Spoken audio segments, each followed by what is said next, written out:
Assalamualaikum warahmatullahi wabarakatuh. Halo teman-teman semuanya, balik lagi di channel Otak Kencar ini. Kali ini kita akan membahas mengenai SKB IPA Terpadu.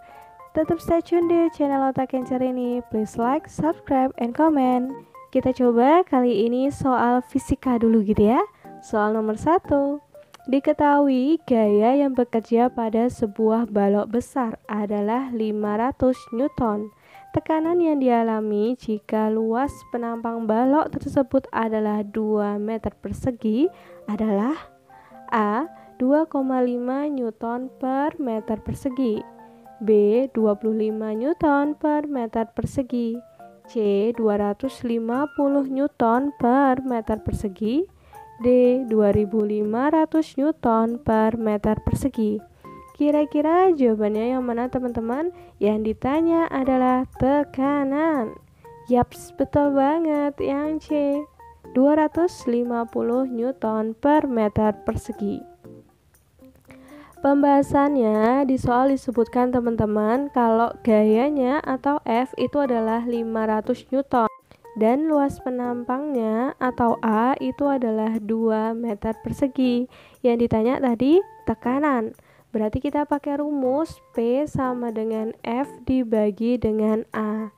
P adalah tekanan, satuannya adalah Newton per meter persegi. F itu adalah gaya, satuannya Newton.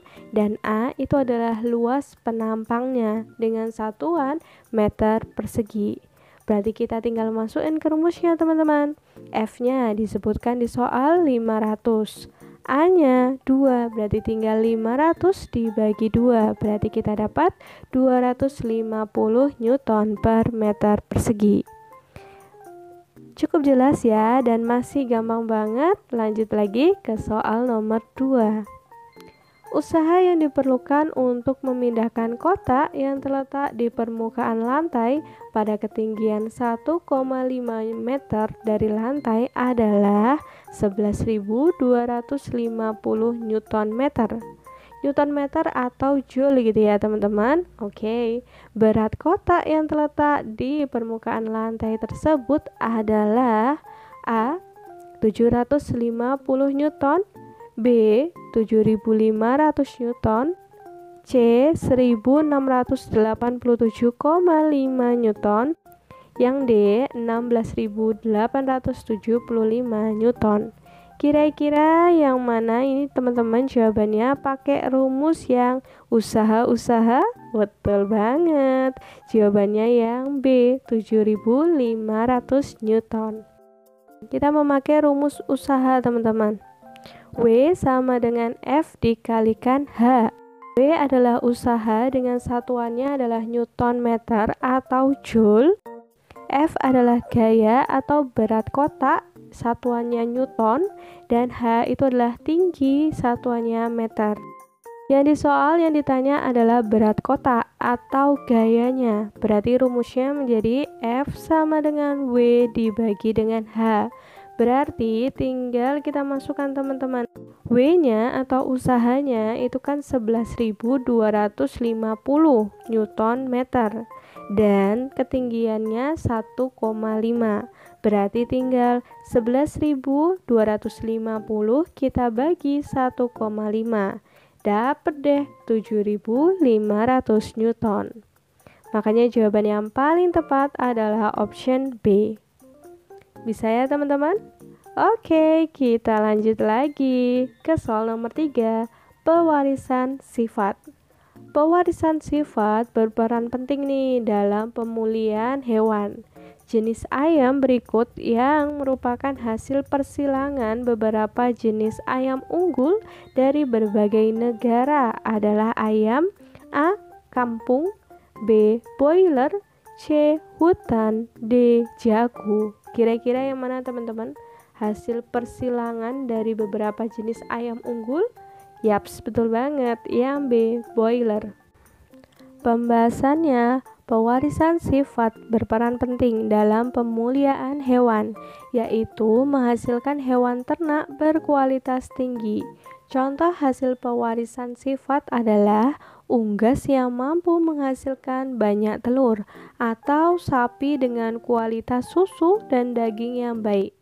Ayam broiler atau ayam potong yang sering dikonsumsi masyarakat Indonesia merupakan hasil persilangan beberapa jenis ayam unggul dari berbagai negara. Ayam ini menghasilkan banyak daging, memiliki daging yang lebih lezat, dan mampu menghasilkan telur dengan baik. Makanya jawaban yang paling tepat yang B, teman-teman, broiler. Lanjut lagi ya, kita ke soal nomor 4. X adalah produk bioteknologi pangan. Pada dasarnya, proses produksi si X tadi merupakan teknik fermentasi.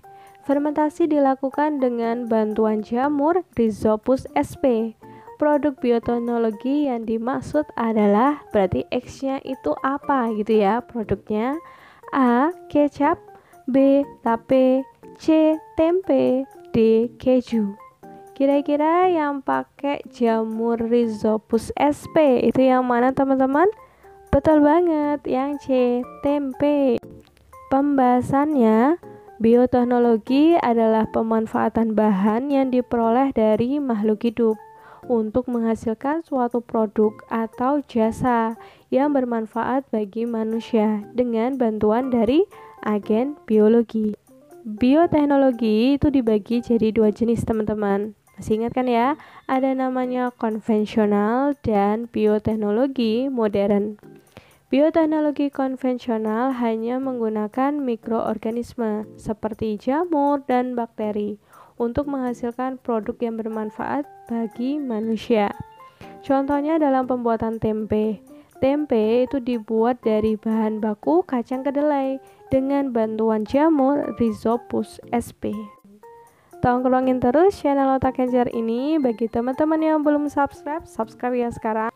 Dan nyalakan juga notifikasinya agar selalu update video dari Otak Kencer ini. Kita lanjut lagi teman-teman ke soal berikutnya. Munculnya gelembung udara pada percobaan Ingeohus dengan Hydrilla sp sebagai tanaman uji membuktikan bahwa proses fotosintesis itu menghasilkan produk berupa A. Karbohidrat, B. Air, C. Karbon dioksida, D. Oksigen. Kira-kira yang mana teman-teman? Gelembung udara berarti yang betul banget, yang D. Oksigen. Pembahasannya, percobaan Ingeohus merupakan salah satu percobaan untuk melihat proses fotosintesis pada tumbuhan. Munculnya gelembung udara pada percobaan Ingeohus dengan Hydrilla sp sebagai tanaman uji membuktikan bahwa proses fotosintesis itu menghasilkan gas oksigen. Jelas banget ya teman-teman. Lanjut lagi, kita ke soal berikutnya. Penyakit AIDS adalah penyakit menular yang sangat berbahaya. Penyakit ini menyerang sistem A. Pernafasan, B. Saraf pusat, C. Peredaran darah, D. Kekebalan tubuh. Kira-kira yang mana teman-teman? Penyakit AIDS? Betul banget, yang D. Kekebalan tubuh. Pembahasannya, penyakit AIDS adalah penyakit yang disebabkan oleh virus HIV. Virus HIV menyerang sistem imunitas atau kekebalan tubuh manusia, sehingga manusia menjadi rentan terinfeksi bakteri atau virus lain. Cara penularan virus HIV antara lain melalui kontak seksual, melalui penggunaan jarum suntik secara bergantian dari ibu hamil kepada janin, dan melalui transfusi darah dari penderita AIDS. Gitu ya teman-teman. Lanjut lagi ya, kita ke soal berikutnya, masih yang biologi. Perhatikan pernyataan berikut ini. Yang pertama, debu jalanan. 2. Kosmetik. 3. Sel-sel kulit mati. Dan yang keempat, banyak mengkonsumsi air. Baik anak-anak, remaja, atau orang tua dapat menderita biang keringat. Penyebab timbulnya biang keringat ditunjukkan oleh pernyataan nomor A. 1, 2, dan 3, B. 1, 2, dan 4, C. 2, 3, dan 4, D. 1, 3, dan 4. Kira-kira yang mana teman-teman penyebab dari timbulnya biang keringat itu sendiri? Betul banget, yang A. 1, 2, dan 3. Pembahasannya, biang keringat merupakan salah satu jenis penyakit kulit yang terjadi karena kelenjar keringat tersumbat nih oleh sel-sel kulit mati yang tidak dapat terbuang secara sempurna. Keringat yang terperangkap tersebut menyebabkan timbulnya bintik-bintik kemerahan yang disertai gatal. Selain sel-sel kulit mati, debu dan kosmetik juga dapat menyebabkan terjadinya biang keringat.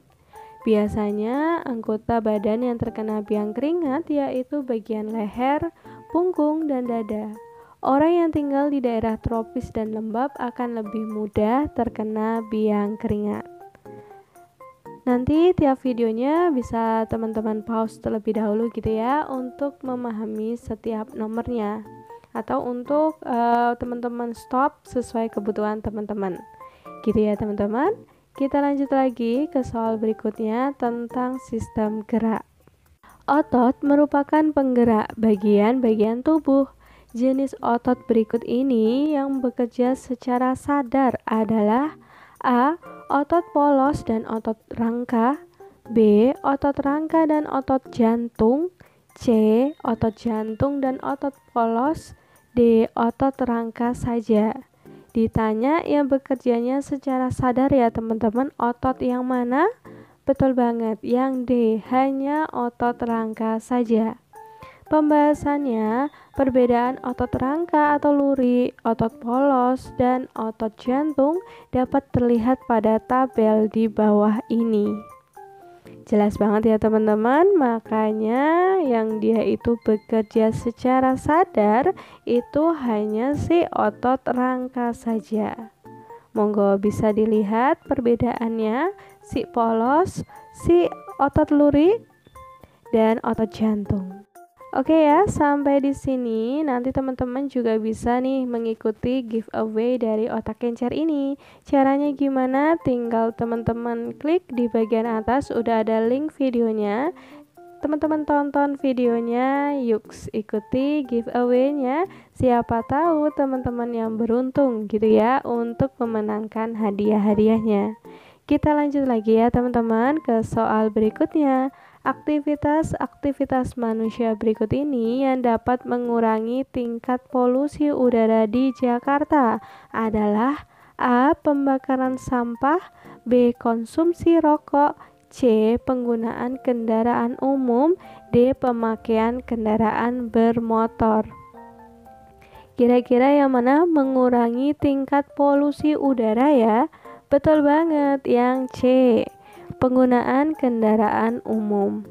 Pembahasannya, beberapa aktivitas manusia itu dapat meningkatkan polusi udara di atmosfer, seperti penggunaan kendaraan bermotor, konsumsi rokok, kegiatan industri, dan penggunaan senyawa buangan seperti CFC.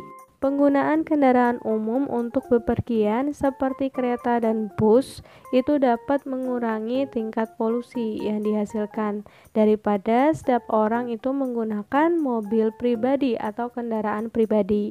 Semakin banyak kendaraan yang digunakan, tentunya akan semakin banyak polutan yang dihasilkan. Makanya salah satu aktivitas yang bisa digunakan untuk mengurangi tingkat polusi udara yaitu penggunaan kendaraan umum. Gitu ya teman-teman. Lanjut lagi, kita ke soal berikutnya. Tanah yang tercemar dapat ditanggulangi nih dengan menggunakan mikroorganisme seperti jamur dan bakteri. Mikroorganisme tersebut dapat memecah zat-zat pencemar menjadi bahan yang tidak beracun. Proses penanggulangan tanah yang tercemar tersebut dinamakan A. Remediasi, B. Bioremediasi, C. C. Reboisasi, D. Polusi. Kira-kira yang mana teman-teman? Penanggulangan tanah menggunakan mikroorganisme? Betul banget, yang B. Bioremediasi. Pembahasannya apa sih sebenarnya si bioremediasi ini? Jadi bioremediasi itu adalah proses pembersihan pencemaran tanah dengan menggunakan mikroorganisme seperti jamur dan bakteri. Bioremediasi itu bertujuan untuk memecah atau mendegradasi si zat pencemarnya menjadi bahan yang tidak beracun lagi. Cukup jelas ya teman-teman sampai di sini. Semisal nanti ada hal yang ingin didiskusikan atau ada requestan dari teman-teman, bisa dituliskan di kolom komentar. Kita lanjut lagi ke topiknya, yaitu bioteknologi. Perhatikan pernyataan mengenai bioteknologi berikut ini. Yang pertama, pembuatan tempe dengan memanfaatkan kapang.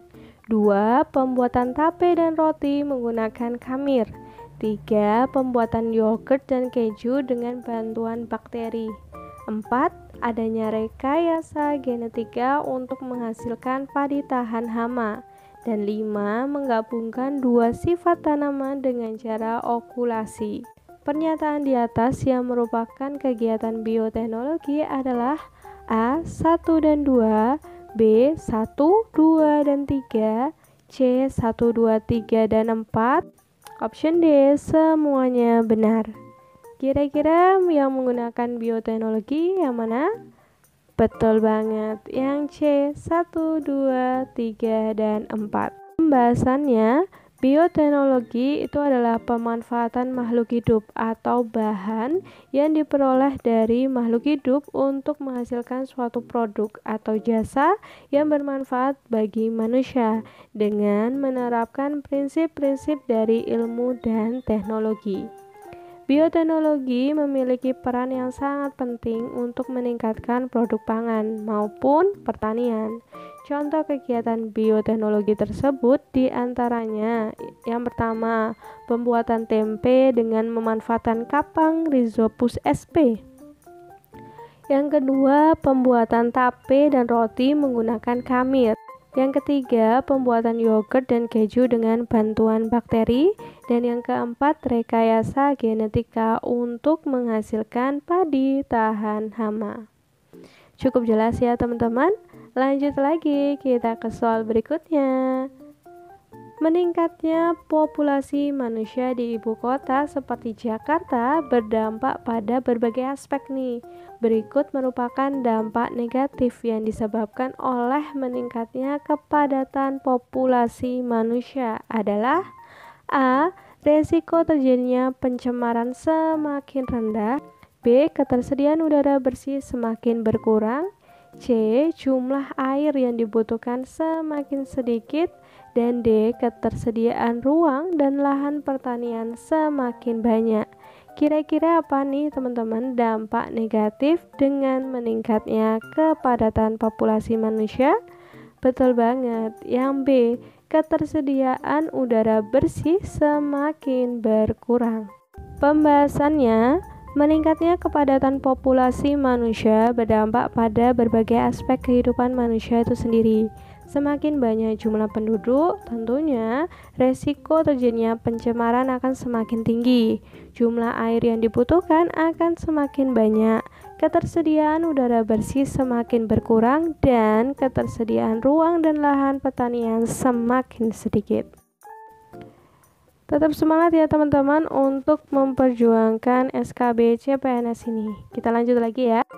Perhatikan skema jari-jari makanan di bawah ini.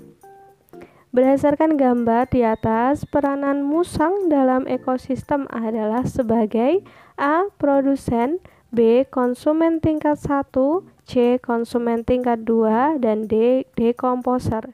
Kira-kira si musang perannya apa sih dalam ekosistem? Betul banget, yang C, konsumen tingkat kedua.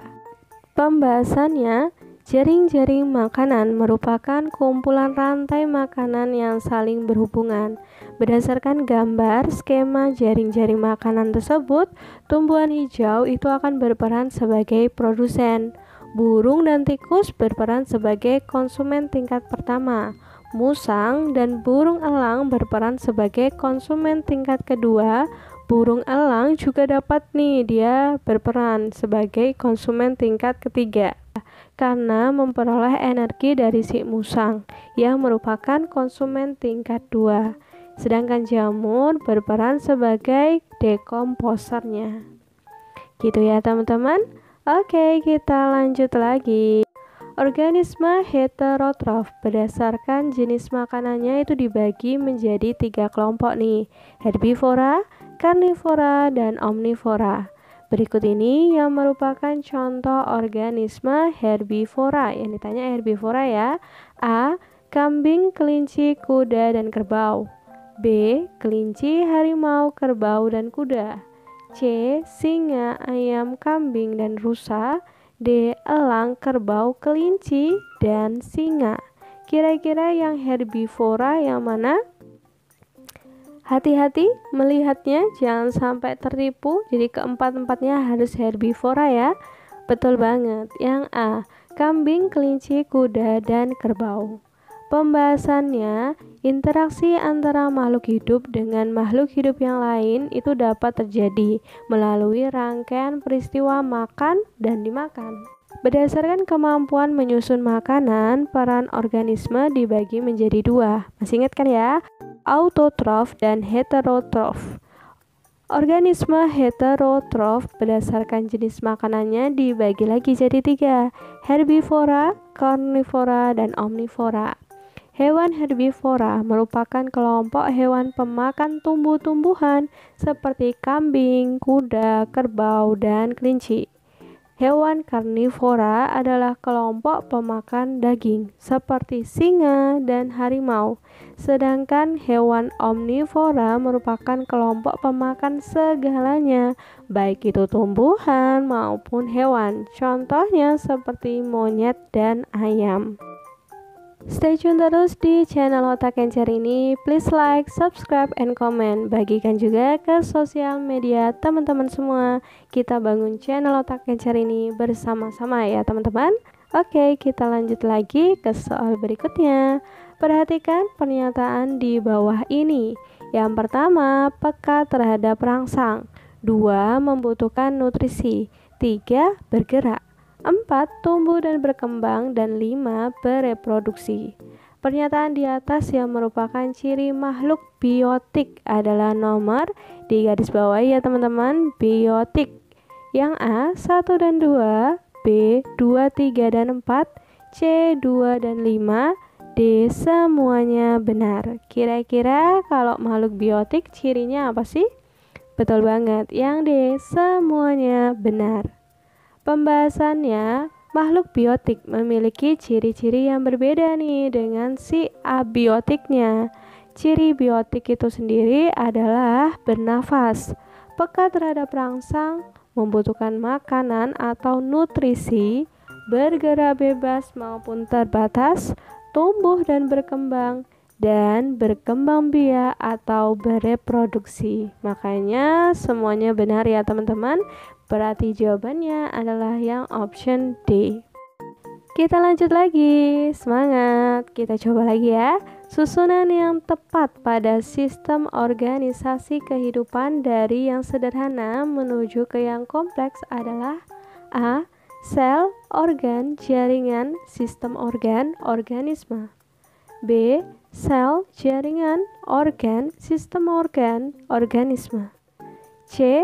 Sel, jaringan, organisme, organ, sistem organ.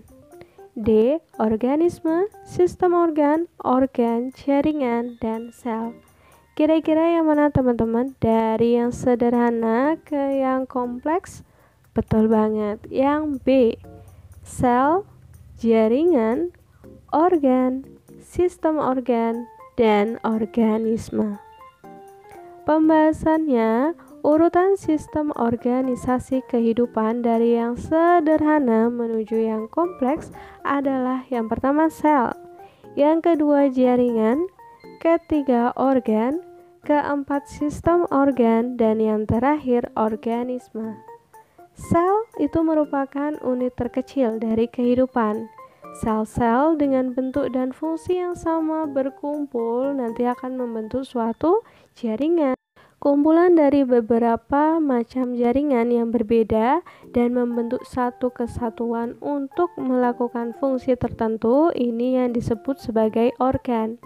Dan beberapa organ itu yang bekerja sama untuk melakukan fungsi kerja tertentu juga, ini yang disebut sebagai sistem organ.